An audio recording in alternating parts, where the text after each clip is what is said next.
I tell my vagina infection story? Is that okay? Yeah. Okay. Hi, everyone. Welcome and good evening, and thanks for joining us tonight. My name is Claire, and on behalf of Harvard Bookstore, I'm pleased to introduce this virtual event with Rachel Gross presenting her book, Vagina Obscura, An Anatomical Voyage, and Jason Dearen presenting his book, Killshot, A Shadow Industry, A Deadly Disease. Through virtual events like tonight's, Harvard Bookstore continues to bring authors and their work to our community and our expanded digital community during these challenging times. Thank you for joining us tonight in support of our authors and the incredible staff of booksellers at Harvard Bookstore. We sincerely appreciate your support now and always. Our 2022 events calendar is in full swing and in a very exciting development. For the first time in 2 years, there are actually in-person events on it as well. And of course, plenty of virtual events still. Our calendar appears on our website at harvard.com/events, where you can also sign up for our email newsletter or browse our shelves from home. After the introduction, I will drop links in the chat to order copies of Vagina Obscura and Killshot. Your purchases make this virtual author series possible, and now more than ever support the future of a landmark independent bookstore. This evening's event will include some time for your questions. If you have a question for our speakers at any time during the talk tonight, you can go to the Q&A button at the bottom of your screen, and we will get through as many as time allows. The event also has closed captioning available. Depending on the version of Zoom you're using, you may need to enable the captions yourself by clicking on the closed caption live transcript button on your screen. And finally, as you might have experienced in virtual gatherings over the past 2 years, technical issues might arise. If they do, we'll do our best to resolve them quickly, and we thank you for your patience and understanding. Rachel Gross is an award-winning journalist and the former digital science editor of Smithsonian Magazine. She was recognized as a 2018-2019 Knight Science Journalism Fellow, and you may be familiar with her writing, which has appeared in BBC Future, The New York Times, and Scientific American, among others. It's estimated that 1 in 10 women have endometriosis, but it typically takes a decade for proper diagnosis. Medical research preferences male subjects in clinical studies, resulting in dosages that aren't calibrated for women. For generations, women have been treated as a medical other, only centered when it came to reproduction.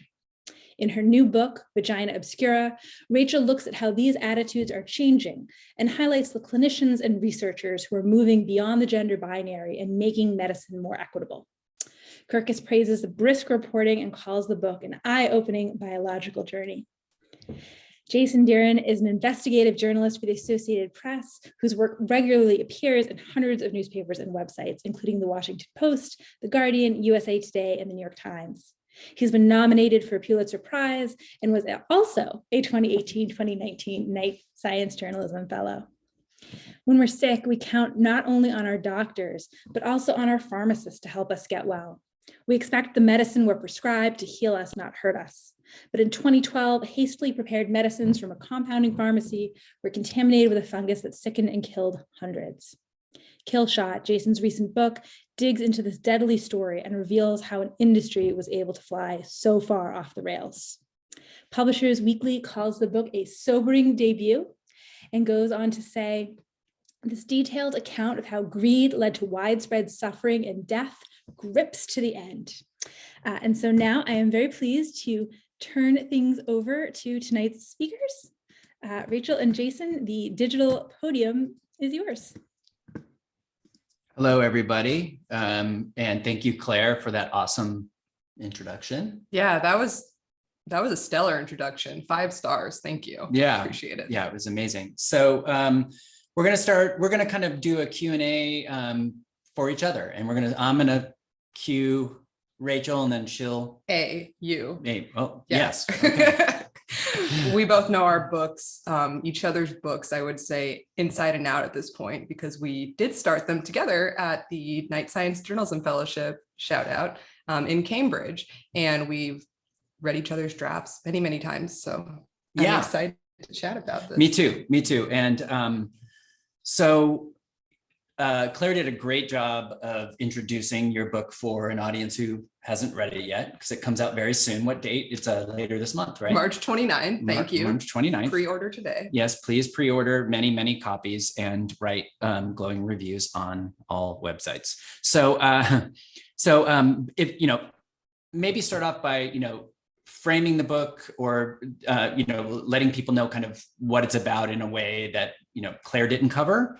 But I'm also interested in I know that when you were a science editor at Smithsonian, this kind of book idea germinated there. And I'm kind of interested to how you got there and why you ended up settling on this as a book topic.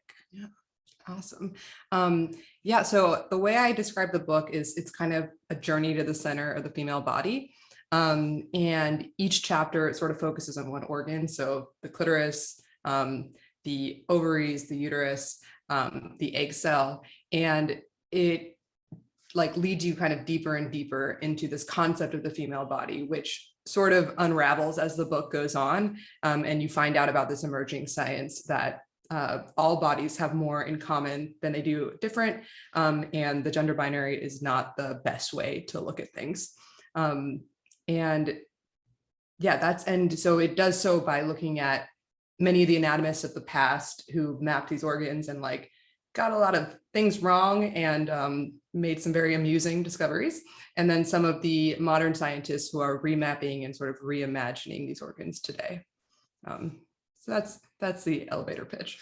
Yeah, and I want to get more into the specific examples you just alluded to there from the past, because it's one of the most interesting things about reading this book. But what were some of the initial things that you ran into while being an editor at Smithsonian that kind of said, oh, there's a book, I want to write a book about this? Yeah. And I don't think I really thought of it that way at the time, but I had helped launch this column that was Women Who Shape Science. And it was kind of in the wake of Hidden Figures. It was a lot of these women in the history of science, and it was these long profiles. Half of it would be how they transformed their field, and the other half would be the kind of systemic challenges they faced and maybe what prevented them from going further. And then at the same time, I was doing all this coverage of reproductive health, reproductive biology, and one of my favorite topics, animal sex. And I realized that there was something similar going on, where there a lot of these the history of the IUD or a robotic vagina used for medical education. It was we're really behind on this very basic science of the female body and reproductive biology.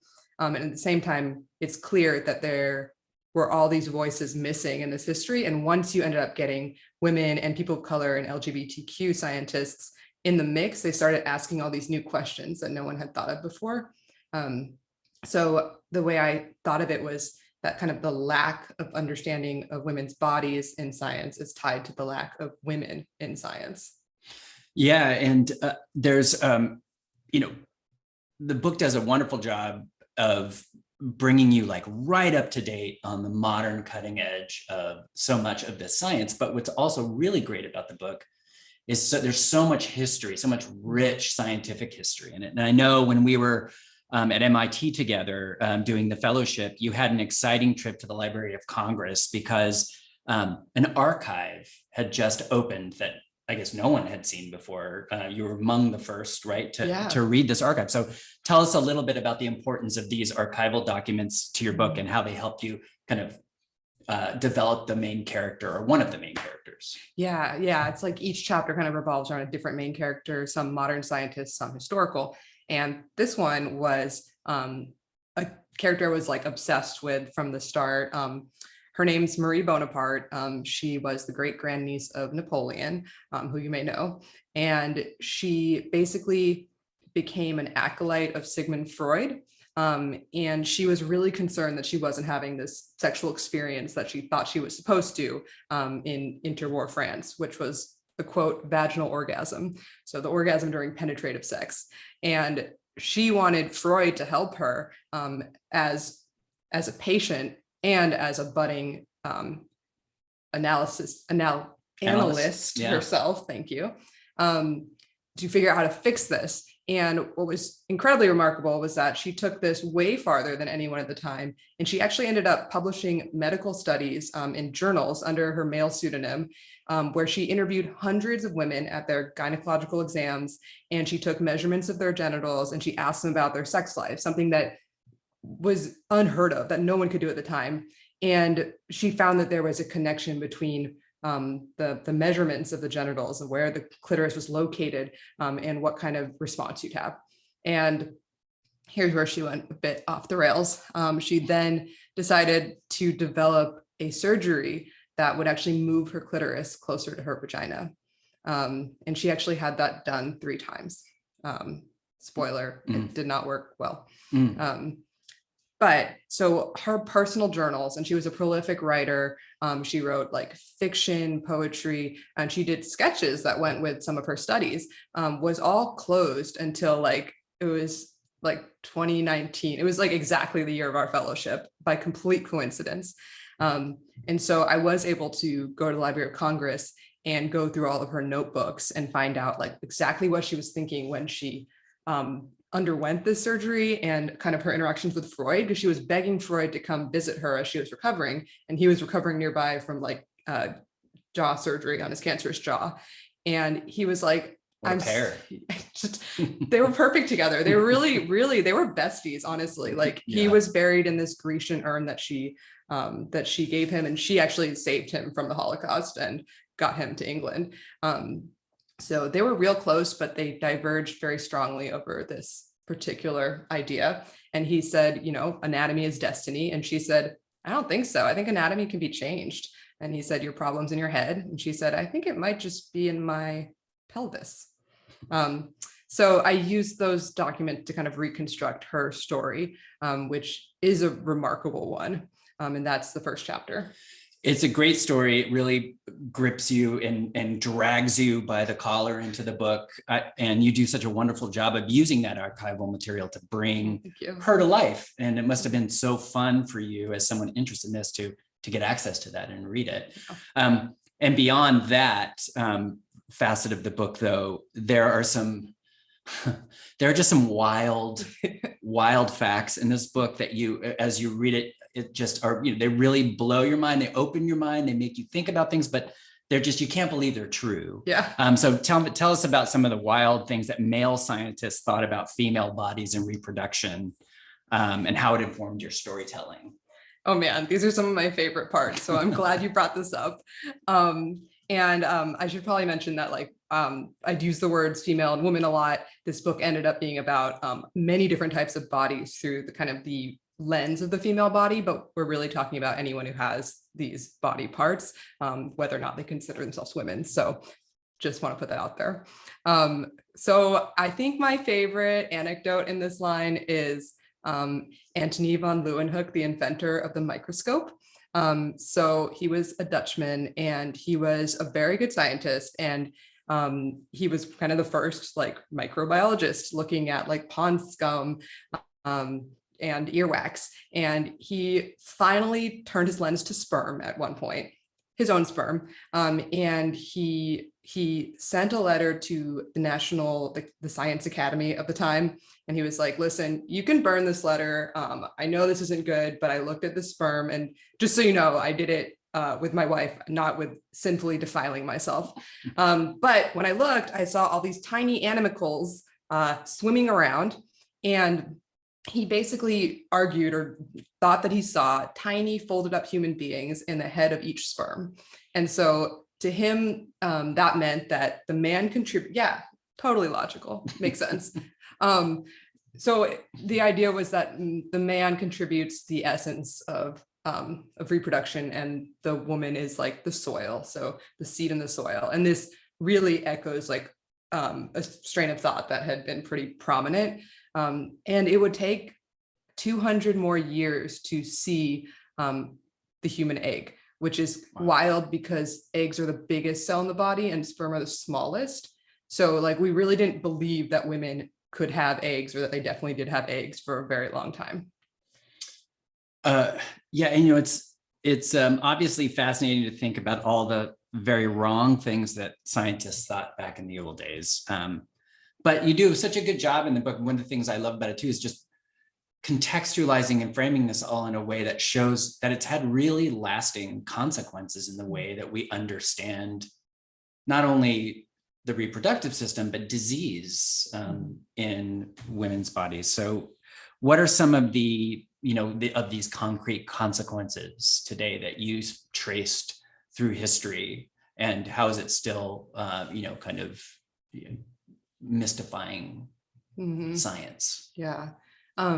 Yeah, it was really important for me to not just have like historical anecdotes, because that is easy to say like, well, that was then, but now we are modern.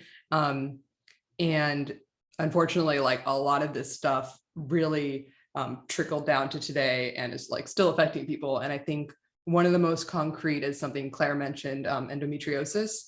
And somehow Freud came into this again. I did not expect him to play such a big role in this kind of book, but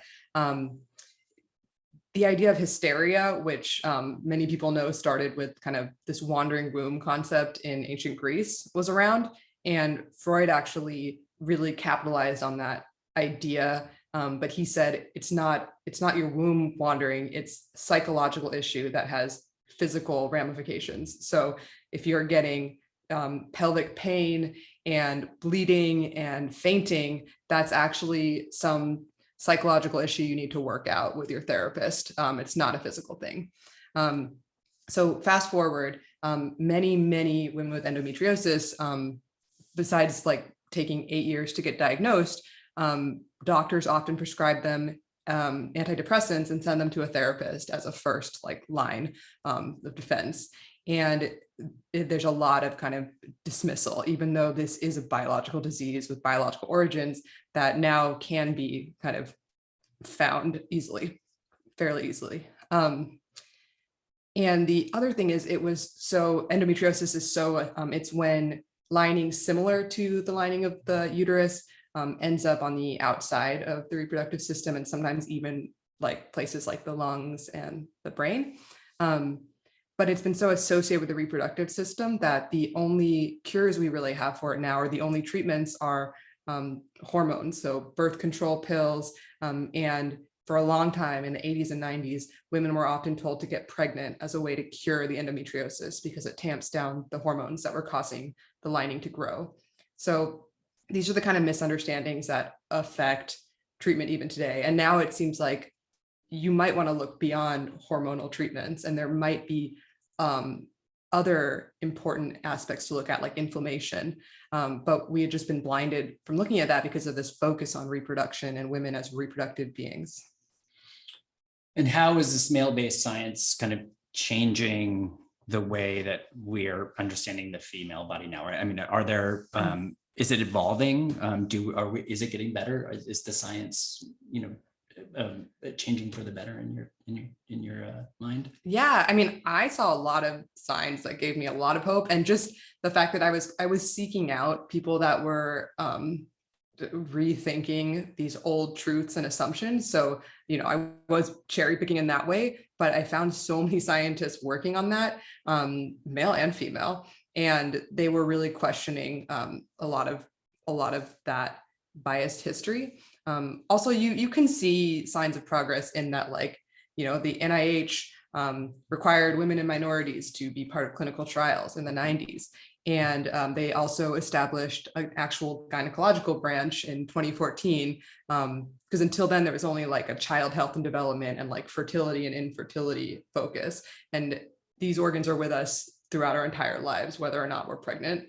And they're very important to study and maintain the health of. So, and there's like an evolving conversation, I think, about gender, sex, reproductive health. And I do think there's a lot more focus on it today. I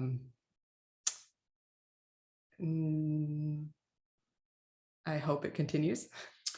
Yeah, I mean, I think your book in that way is hopeful when you read it. I mean, you find examples of, surgeons, of different types of scientists and doctors, and you bring them to life, and you show that there is actually a new movement in science to dispel a lot of these myths that you so expertly bring forth through the ages. It's an amazing book to read, and you did such a good job with the characters in the book that you just really get to know a lot of people along the journey that are just remarkable human beings. And I love that aspect of it too. Oh, thank you. Yeah, I think you and I are both people and big on character.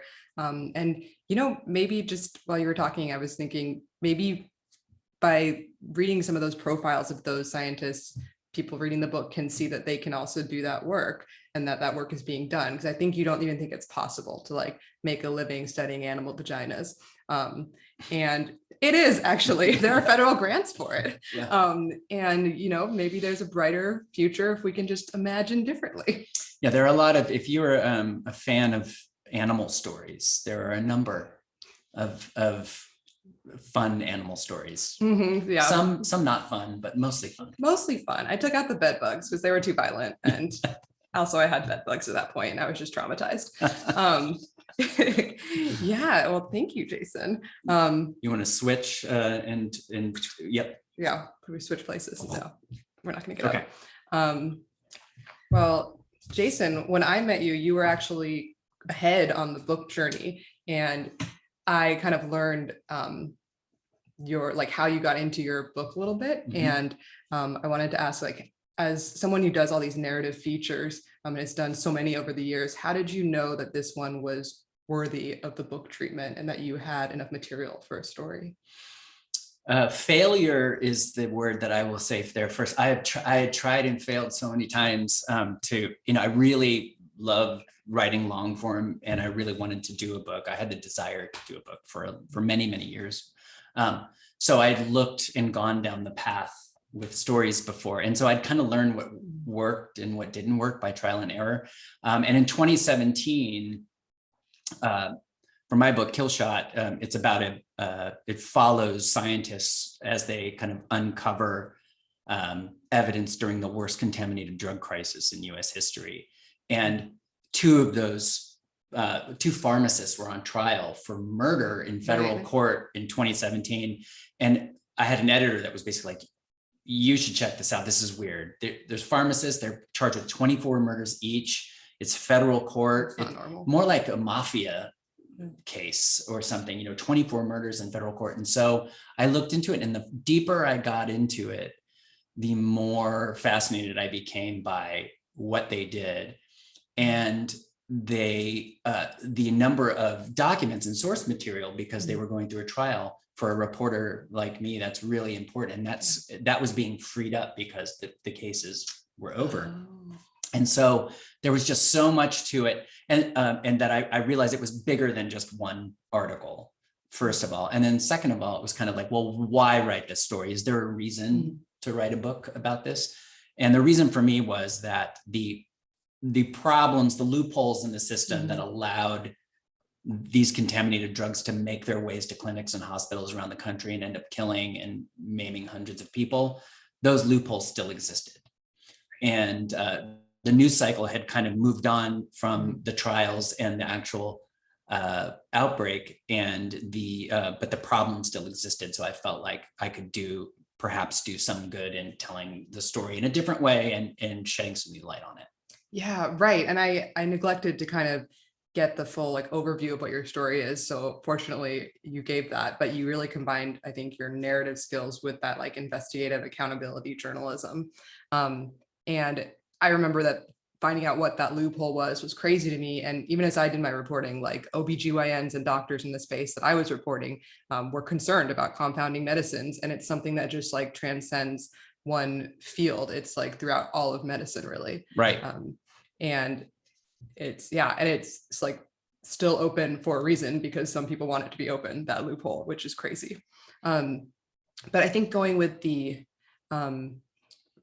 realizing that this was a more narrative book. I think a part that you had done already when I first met you was the prologue, and it was just this for a very complex story that ends up going into like FDA regulatory environment and like the biology of a killer fungus. It really just reads smoothly like a crime thriller, like a medical mystery.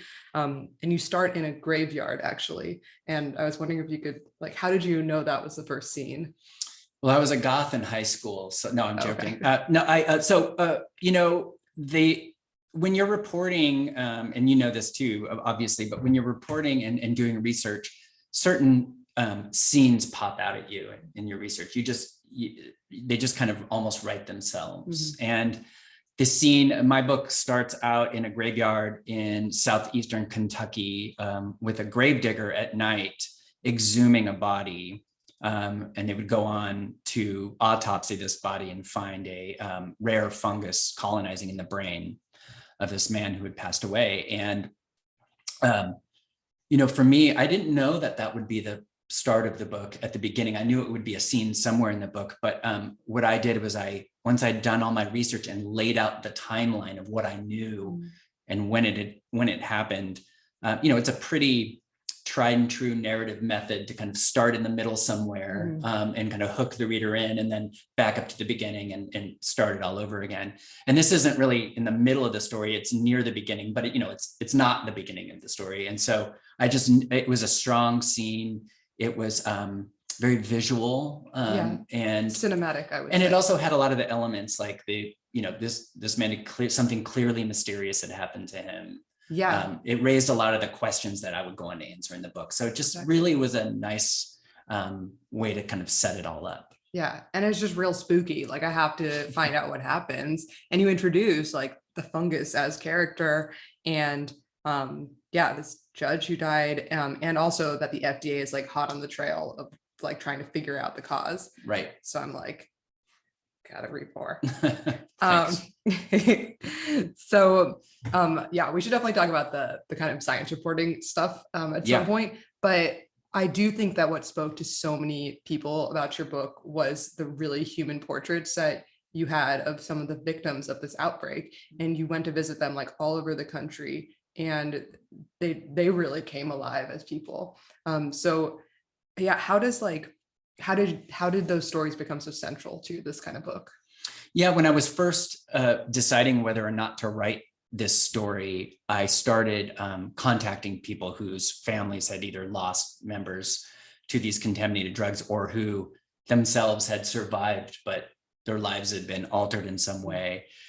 And once you talk to a few people that had been through this kind of trauma and tragedy that was foisted upon them. I mean, they went to the doctor to get, also all of the people who were affected in this tragedy were suffering from pain. They were chronic pain sufferers, and they were getting steroid injections to deal with chronic pain because it was a non-opioid based way to deal with their pain. So they had just gone to the clinic to get a shot. Like they always did. Right. And then either, started suffering from fungal meningitis. Some of them had these very rare deep brain strokes. Yeah. So when I started, when you talk to people who have been through something like this and a couple of years had passed, it's very mesmerizing as a writer because it's so real. And I just realized that I had to be with them and go and spend time with each of them who would end up in the book. And so, I did a lot of phone interviews first, and then I just, in those stories that I thought would serve well as examples of the types of people who were hurt in this tragedy.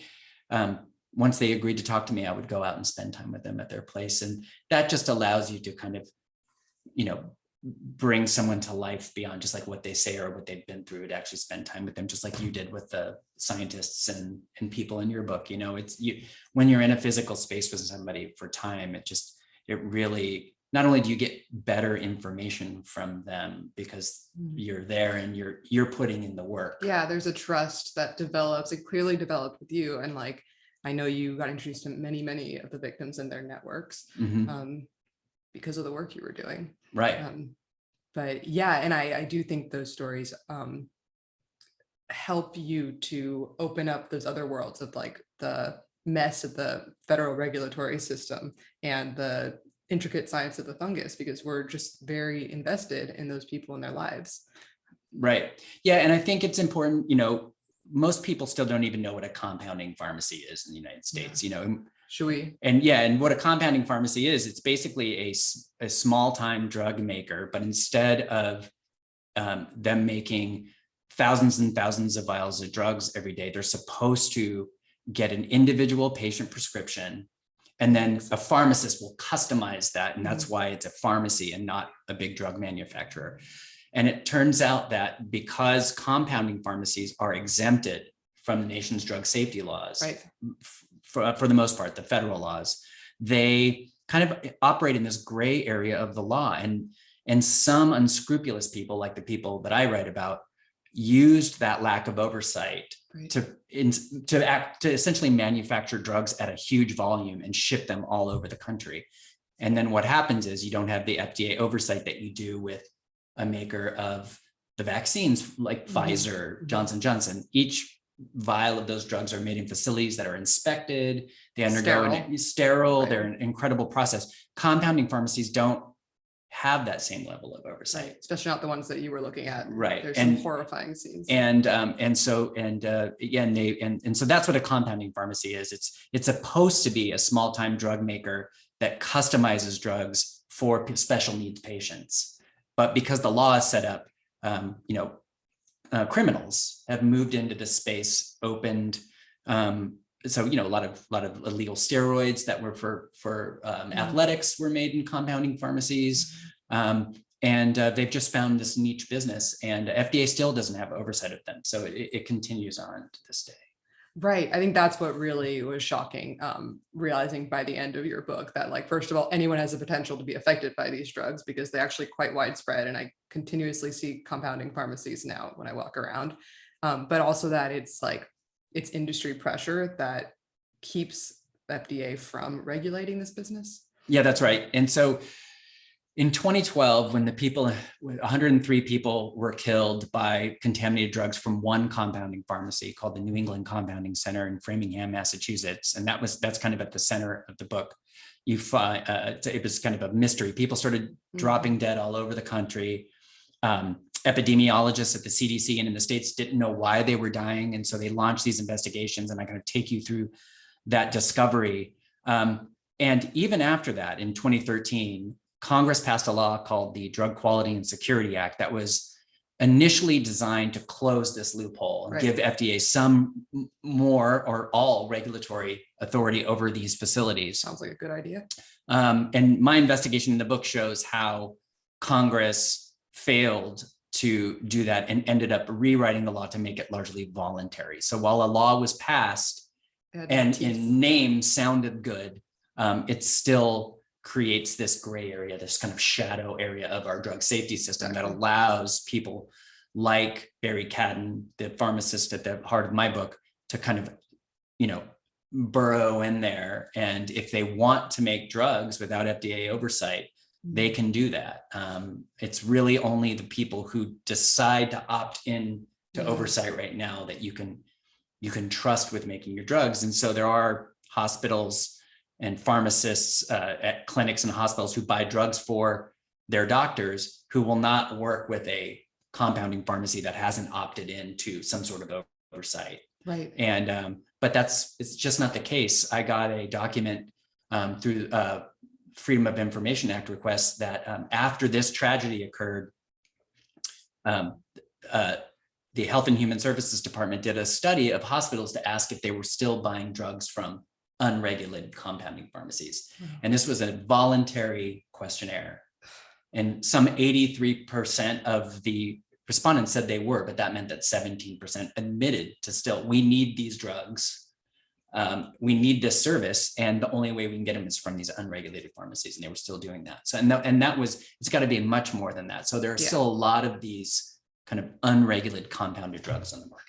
Right. Which is it was kind of a dark realization to have while reading the book. And I was really glad that you included some helpful questions for people to ask their doctors, because it does feel like there's nothing you can do. Right. But it's really a page turner where you end up learning all of what you just said, but through this narrative and these really human stories that pull you through in for me less than 2 days. By the time I had the full manuscript. So very important. I made you read it that quickly though. So I don't think so. I remember, your deadline. Buy the new paperback out with its beautiful cover today. Oh, both of us have our books to show. You can see it, yeah. I'm kind of matching it. And I thought maybe we'd move into a joint question. Yeah, let's do it. I thought maybe, since you were getting into kind of some of these technicalities of the law that you had to understand really well in order to convey it to like a general audience. And obviously we both cover science and medicine and had to do that a lot throughout the book. And for you, I think like notably with the fungus chapter. So I wanted to kind of ask I'll ask both of us. Yeah. What did we do to make technical science more engaging and more story-ish? Well, I just talked a lot, so why don't you start, and then I'll finish up. Oh, thank you. Dang, I was asking you because I wasn't prepared. No, I'm just kidding. Yeah. So, oh my gosh, I made a crazy mistake in the scope of my book because, as I mentioned, it goes through a lot of organ systems, and for it to work, I had to find a scientist like kind of transforming a field, and it turned out they all worked in different fields. And I was like, it's anatomy, like bodies don't change, it'll be easy. But no, it was like bioengineering, microbiology, hormone science, very tough. So every time I got into a chapter, I kind of had to learn it all from scratch. And learn anatomy from scratch. I mean, yeah, the part, and there's also you've also discovered like not only is the science unsettled in a lot of these things, but the words that they use, and there's like controversies within the scientific community over words and things like that. So how do you I know the answer to this, but I want to hear you say it. But how do you bring all that complicated science and kind of make it something that people can understand or want to even read and learn about? Yeah, great question. I think it almost helped that I didn't have a background in a lot of this stuff. So like I am really used to interviewing scientists and doctors, and I'm lucky enough to be the daughter of scientists. Shout out to my mom who's here. She's a doctor. My dad's a physicist. And so I just do know that scientists are like quirky characters that really like know their stuff, but kind of need to be pulled out sometimes to help explain it. So I think as the kind of naive one sometimes, and the one that's saying, help me explain this to a general audience, talk to me like I'm a 12-year-old, I was able to be the stand-in for the audience and get the kind of like metaphors and the kind of journey narrative that I needed from them. And yeah, some stuff, it was like, you come into it as an outsider and you're like, really? Like there was the word I think you were referring to is pudendum, and it's been used in anatomy textbooks for like centuries, and it's particularly used in gynecology textbooks to mean the female, the vulva, and it means the shame parts, and it says that in these textbooks at the bottom. So it just like mentions that this means the part for which you should be ashamed, and then like moves on to the other parts of the reproductive system. And which is a perfect example of everything that you're writing about in your book in terms of the history of the understanding of the the female reproductive system. Exactly. I mean, it's just a perfect distillation of that whole thing. Yeah, and it was just like mentioned kind of in passing in some feminist books, and then in the textbooks I was finding it, and I did see it repeated a lot. Like whenever someone discovered the clitoris, as we do, they would also name it like the shame part. So that word continuously came up, and it did like strike me as a pattern, not just in this case. But I was like, this is kind of weird. And then I like delved into anatomists who were writing papers on it. And it turned out there was like a huge controversy and debate in the field about whether we need to get rid of this word or whether we should preserve it for the history of the word, like heritage, not hate or something. And like they were very like, there were hot tempers and people like resigning from the anatomical conference. And I was like, if this is so important and meaningful to them, and that this kind of debate is happening, then it's a story. And even though it's about a very technical term that not that many people know, that not that many people use, I think it is emblematic of a larger issue. And so I tried to start from there, like from the question of like, why does this word exist and why are people so mad?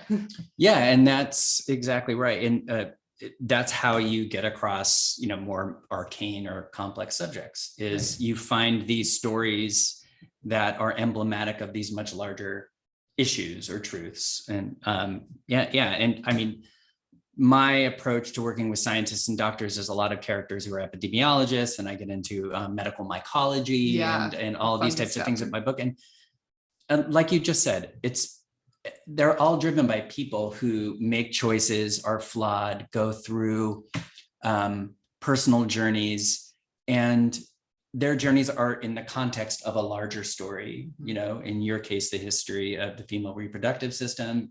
In my case, this unfolding medical disaster. Yeah. And so when you have these stories, these big stories, you can you just find the right people that fit into that narrative and whose personal journeys allow you to talk about the science or the policy. Mhm. I have a political part of my book too, and that was the hardest part to write, because who wants to read about a bunch of policies, right? And so I found a woman named Sarah Sellers who'd spent her life advocating and warning Congress and warning Americans that what happened in 2012 was going to happen. Mhm. In fact, I found an example from 10 years prior where she testified before Congress and said that exact thing, that their injections are going to be contaminated and people are going to die. She's basically a Cassandra, like she foresaw it. Yeah, so instead of just writing, you know, about the policy, you find a person who's interesting, whose life story And invested. Yeah, and whose story is amazing and just helps you kind of talk about these maybe more boring concepts, but they're not boring through the magnifying glass of their story, right? I like that, through the right lens. Yeah. It's not necessarily that it's boring. It's that like some things you have to understand this amazing story are going to be really technical and specific. So how do we get readers there to come along with us? Right. So it's 7:45. I don't know if we want to, if you do want to take questions, it looks like Q&A, Yeah. there are some. We should. Claire, if you want to come in and do some of the questions, or we're happy to keep blathering on for a little while. No, I am happy to pose some questions. Great. I've got some great ones. So we do have a couple also just sort of kudos from, I think, some friends and family. Deborah said she's really excited to hear about your book, Rachel. And she's also excited to see you, Jason, because you rock.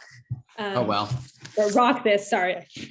Maybe That's I don't on know. the book. Yeah, she's on mine too. She was pretty crucial to the making of this book. I don't know how it could have happened without her. Deb Love. Oh, she's here and she didn't have a question, but just wanted to share that. Thanks, Deb. And then we have Jimmy Miro, who said he's also stoked to hear, and he loves seeing the peer admiration between the two of you. That keeps it interesting. But he also had a question for Rachel in particular.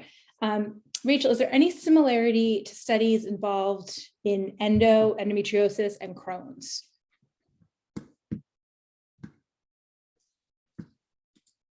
That's a great question. So, which people always say when they don't know the answer. I don't know that Crohn's came up specifically in my research, but the place I ended up at was finding a lot of researchers that were really focusing on the inflammation aspect, which I understand is really important in Crohn's. And some even asked, like, speculatively or theoretically, could things like anti-arthritis drugs actually be useful in something like endometriosis, specifically before it takes over? If this is a disease of kind of prolonged years of inflammation that causes the system to go haywire, is there a way to disrupt it beforehand? And should we be looking at it like some of these autoimmune diseases? And I am no expert in autoimmune diseases, but I guess what I was interested in is, like, this is a solution and a way of looking at it that doesn't depend on thinking of a wandering womb or a reproductive system that's broken. It's thinking about the uterus as being embedded in the whole body and really trading like fluids and stem cells with other parts of the body. Yeah, very interesting. Another endometriosis. We'll just get all the endometriosis questions out of the way first. Another one. Endo. Well, this actually sort of ties in. So the first part of the question, which I think you just answered, alternative solutions to endometriosis that are being studied or implemented. So you're talking about inflammation and anti-inflammatories, but do you think there's enough research into them right now? It's weird because endometriosis was at such a different point. Like 5 years ago, I literally had editors that I was pitching to that had never heard the term and didn't know what it was. And there has been more funding and a lot more recognition for it. So there are like centers of endometriosis research now, including in Cambridge and MIT. So I don't think they're at the level of looking at new treatments yet. The ones that I mentioned in the book are kind of bioengineering organoids that resemble the uterine lining and seeing how they react to different environments, so that eventually you can test drugs on them.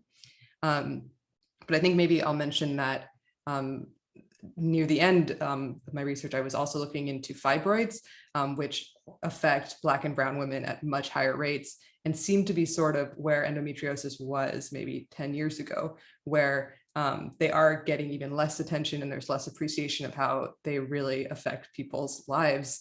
And there's not great cures for them because you often just surgically cut them out and they can grow back. So I haven't fully looked into it, but I think that this is another case where there's this really overlooked area, partially because of racial bias. Yeah. Great answer.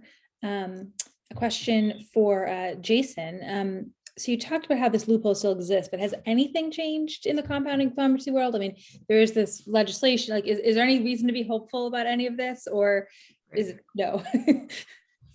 Yeah, I mean, I know for a fact that there are really smart, dedicated, good people at FDA working hard behind the scenes to make this safer. And they have been for decades. The problem has been that this industry that, again, I don't think most people really know exists, even though they may be getting the drugs when they get an eye surgery or a back injection, or that may be a compounded drug. Unless you ask about it, you won't know because the doctors don't often know. They have a lobbying effort that is extremely robust and very well funded. And even more than money in Washington, having boots on the ground is really important. They've got pharmacists in communities all throughout these states that are very active because they want to keep this loophole there because they don't want FDA oversight. It will shutter a lot of the smaller businesses. It's more sunlight on a shadowy business, right? So there is hope in that, there are good people who want to do the right thing. There are also great, compounding exists because it's a need. Whenever there's a shortage of a drug, a popular drug, compounding pharmacies are allowed to kind of help bridge that supply gap. That's part of their function. And that's why a lot of them are set up to make large scale amounts of drug. So they can kind of fill and plug these holes. So they're really important, and there are plenty of good ones out there.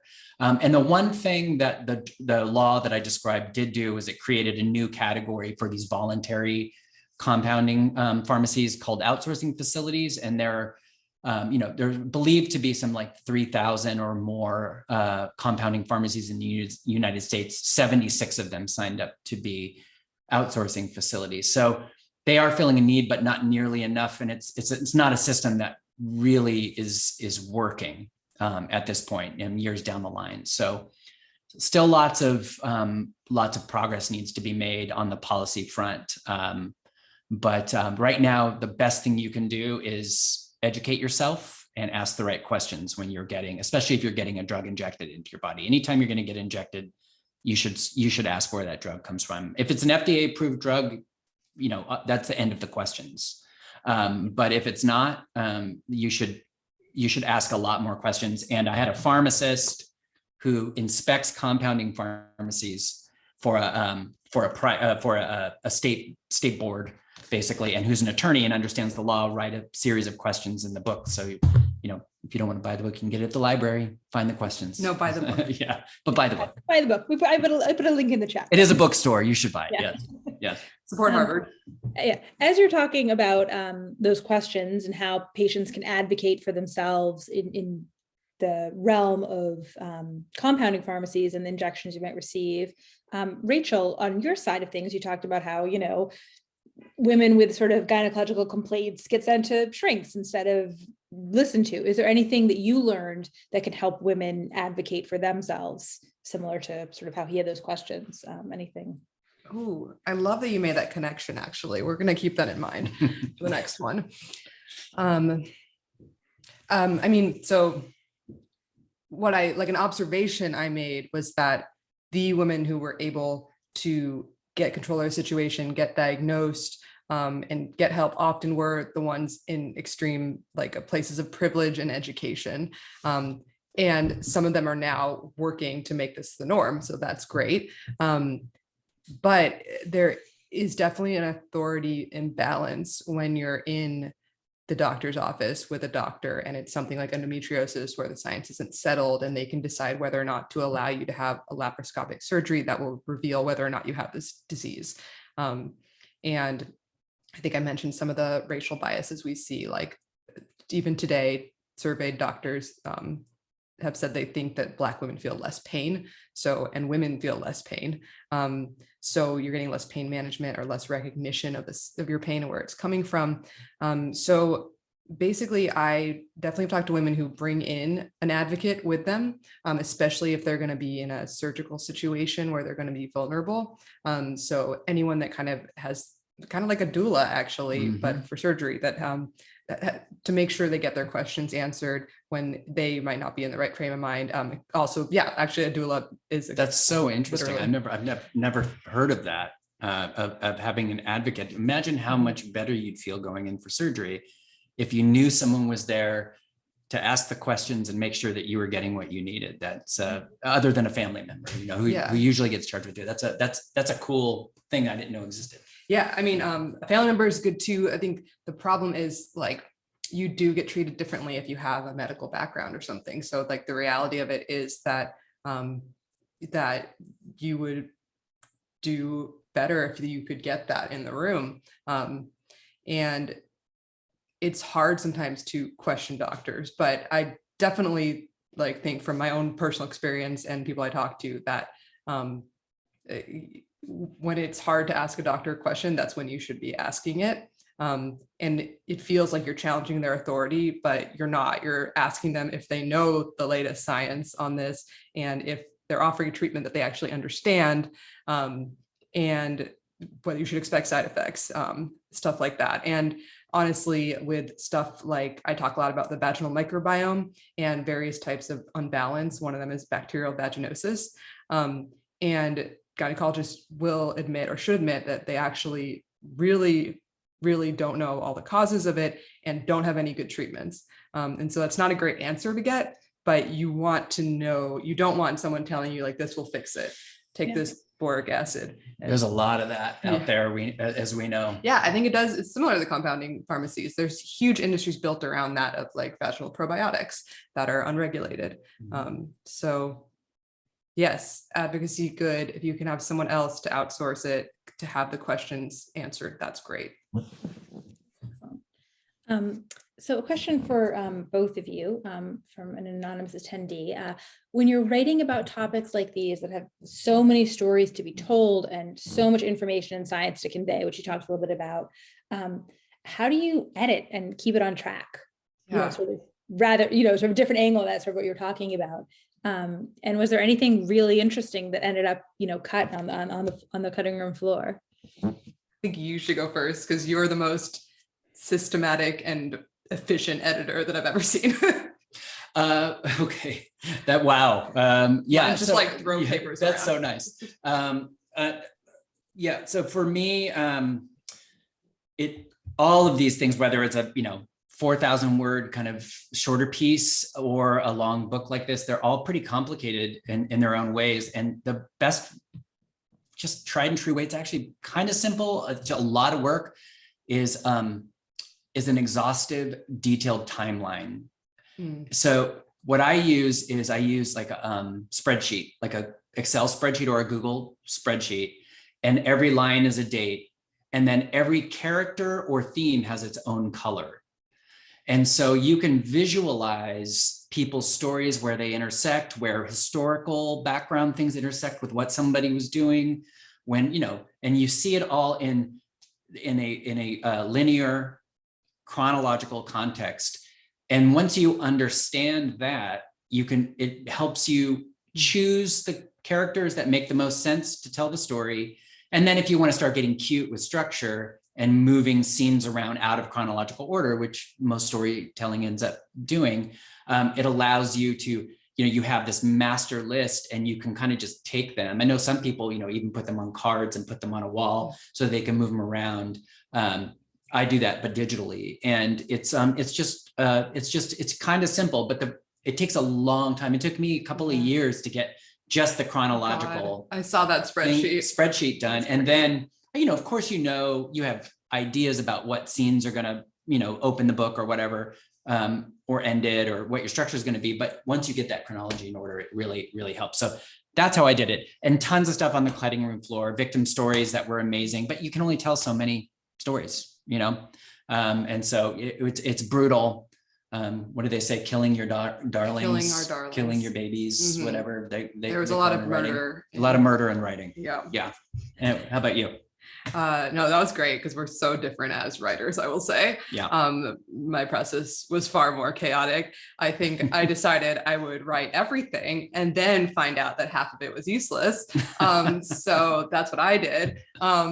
But a lot of those parts that didn't make it in the book, like there was a whole section about koala vaginas. They have 3 vaginas, 2 for birth and 1 for insemination.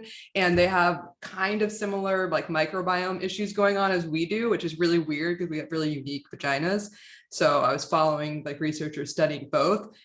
At one point, my editor's like, this is not working. Like there's no character here and the koalas are not similar enough. You're just really obsessed with them. So like cut these like 20 pages. So I kind of had to write myself into clarity, and I hope that like the second book journey will be a little bit easier than that, because like I definitely wrote like 100 extra pages, but it did allow me to find like connections and themes. So yeah, and my book is obviously so different.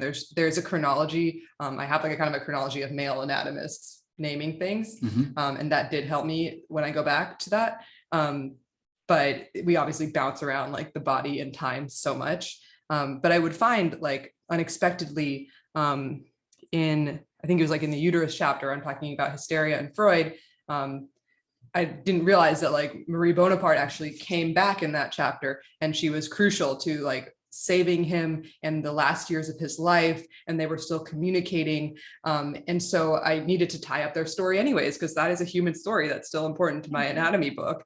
And so that was a good opportunity to bring it in later on and be like, by the way, this is how those characters ended up.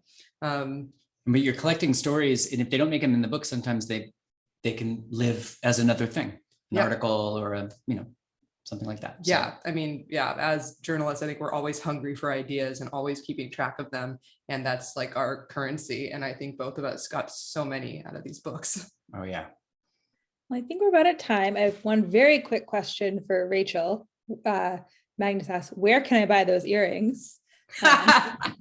Oh, well, she's gonna love me now, but it's he, it was Magnus. Oh, Magnus. Oh, no, when I said she, I meant she, the maker of the earrings, actually. Oh. Her name is Kikay, Kikay, and you can find them on Instagram, and my skate buddies tuned me on to them. So they're very cool. And citrus, often used to represent the female body. So on brand. Totally on brand. And what a wonderful conversation tonight. Thank you, Jason. Thank you, Rachel, particularly for your warm words about the bookstore in Cambridge. And thank you to everyone out there for spending your Friday night with us. You can learn more and purchase the book, purchase Jason's book and pre-order Rachel's. The links in the chat are on our website, harvard.com. And on behalf of Harvard Bookstore in Cambridge, Massachusetts, have a great night, keep reading, and please be well, everyone. Good night, all. Night. Good night.